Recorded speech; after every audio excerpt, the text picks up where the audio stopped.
چونکہ جہاں بیٹھ جاتے ہیں اگر وہ زمین بنجر ہو تو زمین سبززار ہو جاتی ہے۔ جناب خضر علیہ السلام جس راستے سے گزر جاتے ہیں اگر وہاں بارش کی قلت ہے تو بارش کثرت سے ہونے لگتی ہے۔ جناب خضر علیہ السلام جس دل میں سما جائے وہ دل اگر مردہ ہو تو دل زندہ ہو جاتا ہے۔ بزرگوں کے آستانے پہ جناب خضر علیہ السلام کی آمد ہوتی ہے، جو جتنا زیادہ دین کی خدمت کرتے ہیں ان کے آستانے پہ جناب خضر علیہ السلام اتنا ہی زیادہ آتے ہیں۔ اس 100 سال کے اندر جو جنہوں نے سب سے زیادہ خدمتیں دین کی ہیں، جو صرف تسبیح اور مصلی لے کے ہی بیٹھ گئے۔ تسبیح گننا بہت آسان کام ہے، اگرچہ بہت مشکل ہے، سب کے بس کی چیز نہیں ہے۔ وہ دنیا بھر کی باتیں کریں گے، موبائل چلائیں گے، صاحب پولیٹیکل کنورسیشن کریں گے، لیکن سبحان اللہ الحمدللہ کہنے میں کتنا آسان ہے، مگر یہ نہیں کہیں گے۔ یہ بھی اللہ رب العزت کی توفیق سے ہی یہ نعمت ملتی ہے کہ بندے کی زبان پہ اللہ کا ذکر جاری ہے۔ جبکہ بخاری شریف کی حدیث کا سب سے آخری ٹکڑا یہی تھا کہ کلمتان خفیفتان علی اللسان وثقیلتان فی المیزان، یعنی 2 کلمے ہیں جو زبان پر بہت ہلکے ہیں، حبیبتان الی الرحمن، اللہ کو بہت پسند ہے، اور میزان پہ بہت بھاری ہے۔ وہ 2 کلمہ کیا ہے؟ سبحان اللہ و بحمدہ سبحان اللہ العظیم۔ 1 سیکنڈ لگتا ہے کہنے میں۔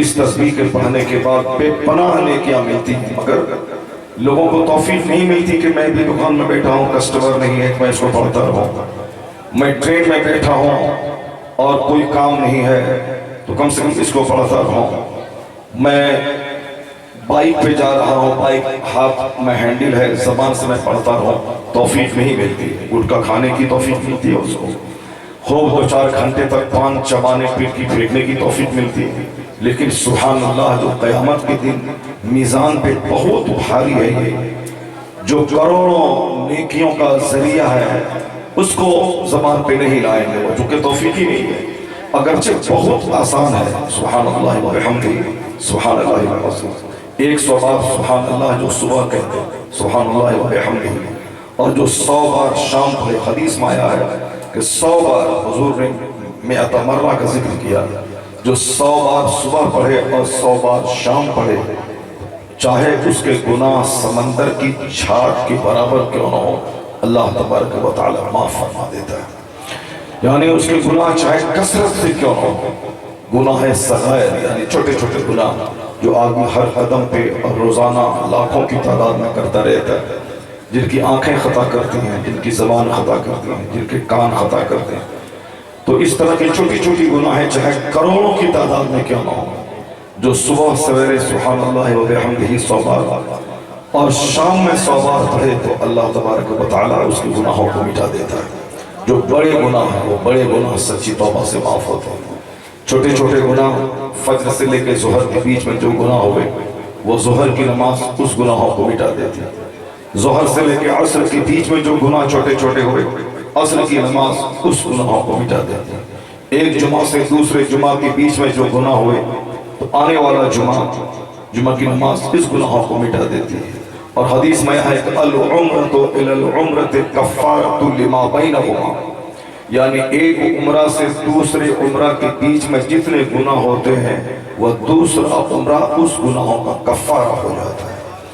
العمرۃ الی العمرۃ کفارۃ لما بینہما، وہ اس بیچ کے گناہوں کو وہ عمرہ مٹا دیتا ہے۔ چھوٹے چھوٹے گناہ جسے گناہ صغیرہ کہتے ہیں، وہ چھوٹے چھوٹے گناہ اتنے انگنت ہیں، سب سے ہوتے ہیں ذرا شمار ہی نہیں۔ وضو کرنے سے گناہ جھڑ جاتا ہے، وضو کرنے سے کلی کرنے سے منہ کا گناہ، چہرہ دھونے سے چہرے کا گناہ، ہاتھ دھونے سے ہاتھ کا گناہ، یہاں تک کہ ناخن کے راستے سے جو پانی گرتا ہے نیچے وہ گناہ صغیرہ اس کے معاف ہوتے ہیں۔ یہ سب ہیں چھوٹے چھوٹے گناہ بغیر توبہ کے نیکیوں سے معاف ہو جاتے ہیں، لیکن جو بڑے بڑے گناہ ہیں جسے گناہ کبائر کہتے ہیں، جیسے جھوٹ بولنا، شراب پینا، غیبت کرنا، چغلخوری کرنا، اگرچہ ہم اس کو چھوٹا سمجھتے ہوں گے لیکن غیبت کرنا بہت بڑا گناہ ہے۔ الغیبت اشد من الزنا، حدیث میں آیا ہے کہ زنا سے زیادہ سخت ہے غیبت کرنا۔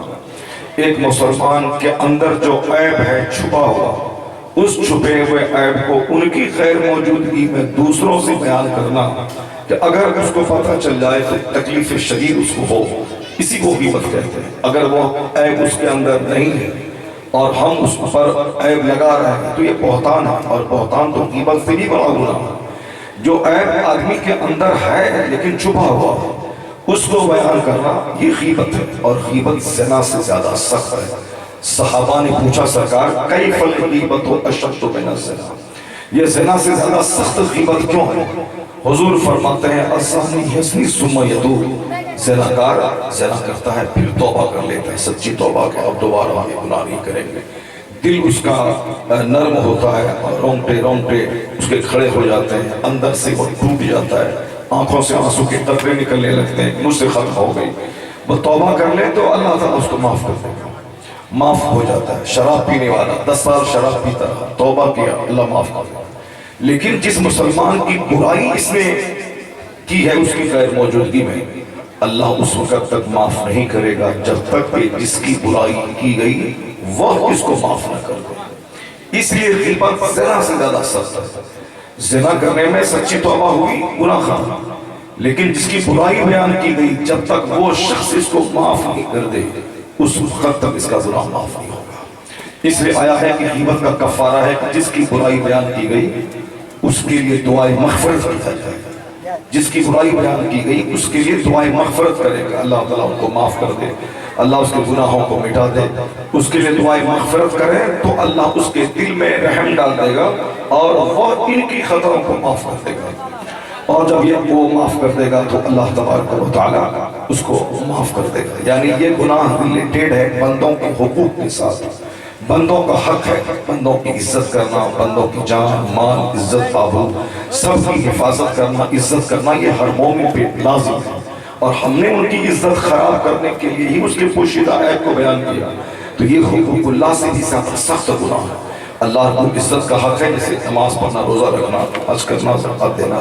اگر ہم نے اس میں کوئی کوتاہی کی تو یہ حق اللہ سے ریلیٹڈ ہے، اللہ معاف کر دے گا۔ لیکن جو حق بندوں سے ریلیٹڈ ہے، کسی کو گالی دیا، کسی کی عزت خراب کی، کسی کی چغل خوری کی، کسی کا حق دبا دیا، یہ اس وقت تک اللہ معاف نہیں کرے گا جب تک کہ وہ بندہ اس کو معاف نہ کر دے۔ اس لیے حقوق اللہ سے زیادہ حقوق العباد کے بارے میں بندے کو چوکس رہنا چاہیے، چوکنا رہنا چاہیے۔ خیر میں یہ کہہ رہا تھا کہ زبان پہ یہ چھوٹا سا کلمہ بہت ایزی ہے، لیکن سب کے لیے ایزی نہیں ہے۔ سب کے جس کو اللہ توفیق دے دے اس کے لیے بہت آسان ہے۔ سبحان اللہ و بحمدہ سبحان اللہ۔ یہ 1 گھنٹے تک موبائل چلانا کیا مطلب ہے؟ 2 گھنٹے تک موبائل چلانا۔ ابھی میں آ رہا تھا، اسد بھائی نام پڑھ رہے تھے، اسد اقبال کی اپنی ایک الگ شناخت ہے پورے ہندوستان میں۔ بہت سارے لوگ نعت پڑھنے والے آتے ہیں، وہ کبھی ایسے جھومتے ہیں، کبھی ادھر جھومتے ہیں، کبھی آگے نیچے اسٹیج سے گر جاتے ہیں، کبھی صاحب وہ پیچھے گر جاتے ہیں۔ نہ جانے کیا کیا ڈرامہ لوگ رچتے ہیں کہ تاکہ میں پاپولر ہو جاؤں، میں مقبول ہو جاؤں، میرا خوب پروگرام ہونے لگے، جیسا چلنے لگے۔ مگر نیچے گرنے والا وہ گر گیا، دائیں بائیں جھومنے والا وہ جھومتا رہ گیا۔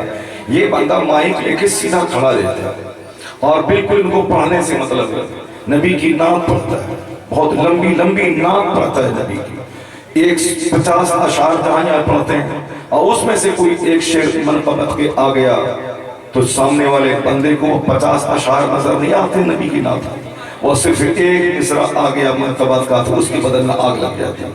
اس کو تو 50 مصرع نعت کے دیکھنا چاہیے کہ حضور کی شان میں کتنے اشعار پڑھے گئے۔ اگر 50 اشعار کے بیچ میں اگر ایک شعر کسی اچھے آدمی کی تعریف میں منقبت میں اگر آ گئے، اس کی تہنیت میں آ گئے، تو پھر اس میں حرج یہی کیا ہے؟ وہ 50 کو دیکھنا چاہیے، ایک کو نہیں دیکھنا چاہیے۔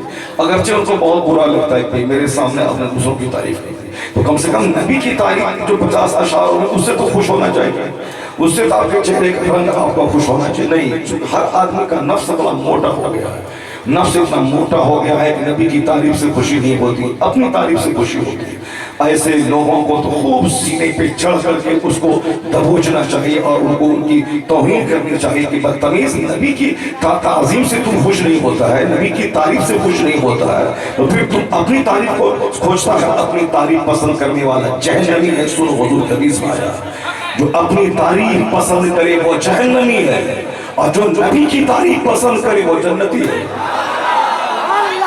جو نبی کی تعریف پسند کرے وہ جنتی ہے۔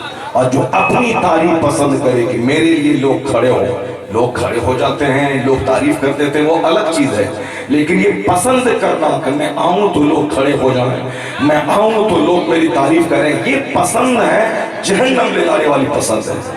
میں نہیں چاہتا کہ لوگ سلام کریں، میں خود سے لوگوں کو سلام کرنا چاہتا ہوں، مگر لوگ خود سے سلام کرنے کا موقع نہیں دیتے ہیں، وہ خود سلام کرتے ہیں۔ میں نہیں چاہتا کہ لوگ کھڑے ہو، مگر لوگ کھڑے ہو جاتے ہیں۔ اللہ چونکہ دل دیکھتا ہے، اگر دل میں اپنے لیے تعریف پسند نہیں ہے، لوگ کر رہے ہیں، اس کے ذمہ دار لوگ ہیں، اور یہ دنیا کی عزت ہے کہ تم نہیں چاہتے ہو مگر لوگ عزت دیتے ہیں، یہ دنیا کی عزت ہے، اور آخرت کی عزت تو بہت بڑی ہے۔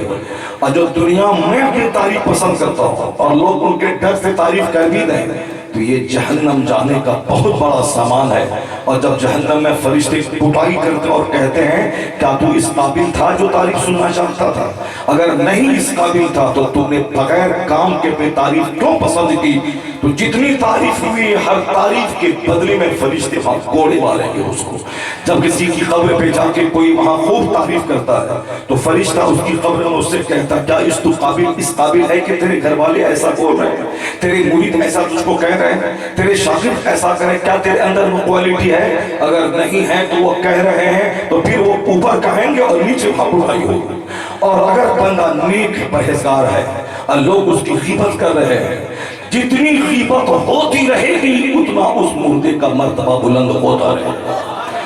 ان کی غیبتوں سے ان کو نیکیاں ملیں گی، ان کے درجات بلند ہوں گے۔ تو تعریف اپنی نہیں، تعریف اپنی سن کے آپ خوش نہ ہو، اپنی تنقید سننے کے بعد پریشان نہ ہو۔ جب کوئی نبی کی توہین کرے تو آپ کا تیور خطرناک ہو جانا چاہیے، اور جب کوئی نبی کی تعریف کرے تو آپ کا چہرہ مثل گلاب کھل جانا چاہیے۔ ایک بندہ نبی کی نعت پڑھتا ہے اور قاعدے سے پڑھتا ہے، بہت لمبے پیریڈ سے پڑھتا ہے، جس کو آپ اپنی زبان میں کہہ لیں کہ فلان کرکٹر پیچ پر بہت دیر تک کھڑا رہتا ہے، کوئی گیا فوری آؤٹ ہو گیا، اور کوئی بہت دیر سے میدان میں کھڑا ہے۔ آپ آج تقریباً 30 35 40 سال سے جو بندہ نبی کی نعت پڑھتا ہو اور پورے ہندوستان میں نعت پڑھتا ہو اور زبردست ڈھنگ سے نعت پڑھتا ہو، نعت کو نعت کی طرح پڑھتا ہو، ادھر وہ نعت پڑھ رہے ہیں، لوگ پریشان ہیں کہ صاحب اسد بھائی کی تاریخ مل جائے، بہت سارے لوگ اسد بھائی کی تاریخ نہیں ملتی تو شکایت کرتے ہیں، اور یہاں میں نے دیکھا ابھی کچھ لوگ موبائل چلا رہے ہیں۔ بتائیں یہاں نبی کی نعت ہوگی، اور ایک ہندوستان کا ایک زبردست مداح رسول ایک بہت بڑا، جس کا ہم تو کہتے ہیں کہ نعت پڑھنے والے سارے اچھے ہیں، مگر جس اونچائی پہ یہ فائز ہیں اس اونچائی کا کوئی دوسرا آدمی نظر نہیں آتا۔ اللہ کرے کہ دوسرے تیسرے چوتھے پانچ سب تیار ہو جائیں، لیکن فی الحال ابھی تو اس اونچائی پہ کوئی دوسرا نظر نہیں آتا۔ جو شہرت جو عزت ہم لوگ آج 30 سال سے دیکھ رہے ہیں، ہم لوگوں کو لوگ سلام نہیں کرتے، اسد بھائی کے پیچھے آگے 10 20 50 لوگ پڑے ہوئے ہیں، ہم لوگوں کا جھولا کوئی نہیں ڈھوتا، ان کا جھولا ایئرپورٹ پہ لوگ ڈھوتے ہیں۔ ابھی ہم یہاں سے نکلیں گے کوئی میرے ساتھ روم تک نہیں جائے گا، ان کے ساتھ 50 لوگ رہیں گے۔ آخر یہ جو عزتیں ہیں جن کے نام پہ مجمع ہونا، جن کے آگے پیچھے 50 لوگ کا گھومتے رہنا اور صاحب اسد بھائی کرتے رہنا، ہم لوگوں کو کوئی نہیں پوچھتا، چونکہ ہم لوگ ڈانٹنے والے ہیں، ہم لوگ حق بولنے والے ہیں، ہم لوگ بولتے ہیں کہ حرام ہے سونے کے چین ہٹاؤ کھولو، کوئی پسند کرے گا ایسا کہ حضرت ہم کو ڈانٹے؟ تم اپنے گلے سے چین ہٹا دو، منہ میں گٹکا پھینک دو، اور سونے والی چین مت پہنو، وہ چین والی گھڑی مت پہنو، انگوٹھی مت پہنو، ایسے پیر رکھو، ایسے کپڑا پہنو، ایسے سنے کا بٹن لگاؤ، ایسے نماز پڑھو، ایسے بال چوکر کی طرف مت رکھو، کوئی پسند نہیں کرے گا، سب بھاگے گا ہم سے۔ تو یہی ڈانٹے گا، ایسے کرے گا، ٹوپی پہنے گا، ایسی ہاتھ سے کرے گا، یہ ڈانٹ دیں گے۔ تو اس لیے ہم لوگوں کے آگے پیچھے کم لوگ جاتے ہیں چونکہ یہ ڈانٹ دے گا یار، اور اسد بھائی چونکہ نعت سناتے ہیں لوگوں کو مزہ ملتا ہے، اس لیے 10 20 50 100 آدمی کی بھیڑ لگی رہتی ہے۔ کبھی کبھی ہم لوگ چاہتے ہیں اسد بھائی کا نام رہے پوسٹر پر، تاکہ ان کی وجہ سے 50,000 لوگ جمع ہو جائیں، تو پہلے میں 2 گھنٹہ 3 سکھا دو، مجمع ان کے نام پہ جمع ہو، اسی بہانے کم سے کم 2 گھنٹے میں دین سکھا دو، لوگ دین سیکھ لیں۔ تو پھر جس آدمی کی وجہ سے 50 و 1000 لوگ جمع ہو جاتے ہیں، جو مقبولیت اللہ نے ان کو دی ہے، تو کم سے کم ان کی قدر کرنی چاہیے۔ اگر وہ تاریخ دے دیں تو بالکل دل جمعی سے ان کی نعت سننی چاہیے، مگر موبائل چلانے کی ایسی بیماری لگ گئی کہ جمعہ کے دن موبائل، عید کے دن موبائل، جلسے میں موبائل۔ حضور مجاہد ملت کے مزار پہ کوئی جائے تو آواز بلند نہ کرے، موبائل نہ چلائے، پوری توجہ ان کے مزار کی طرف رکھے۔ اعلیٰ حضرت نے لکھا ہے نیک لوگوں کی قبر کو دیکھنا بھی